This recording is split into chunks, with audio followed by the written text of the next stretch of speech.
A simple thought. Monkeys, that are known to have a developed social life, organize in small groups of several dozen members. The size of each of these groups is limited. In order for them to function, all members of the group need to know each other well. The average size of the group changes from 20 to 50 members. When the number of monkeys in a group passes a certain threshold, the social order crumbles, and the group tends to split into two separate groups. A similar situation can be found amongst humans as well. The invention of language and gossip has helped us shape larger and more stable groups. Sociological research indicates that the maximum natural size of a group of humans is roughly 150 members. Most humans are just incapable of intimately knowing more than 150 people, so even today, the threshold of human organization is around the number of 150 members. Man is a social creature, and the feeling of loneliness can drive him mad. Yet the Western and modern world sanctions individuality. The individual is measured by personal achievements, such as having a career, wealth, a self-image, and consumerism. In this course of action, many people lose their social and familial connections in favor of a self-actualization ideal.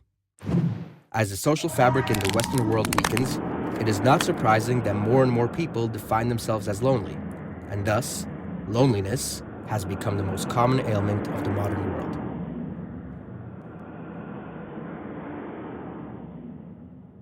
One of the possible reasons for this ailment is the online social network.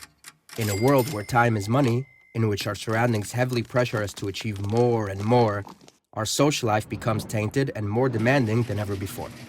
And then there's technology. Simpler, hopeful, optimistic, ever young. We become addicted to virtual romance, disguised by the social network which supplies an impressive platform that allows us to manage our social life most effectively. However, our fantasies about substitutions are starting to take a toll. We're collecting friends like stamps, not distincting quantity versus quality, and converting the deep meaning and intimacy of friendship with exchanging photos and chat conversations.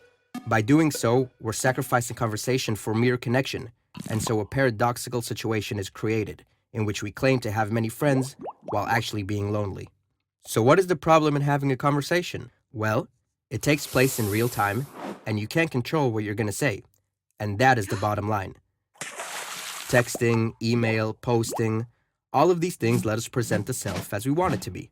We get to edit, and that means we get to delete.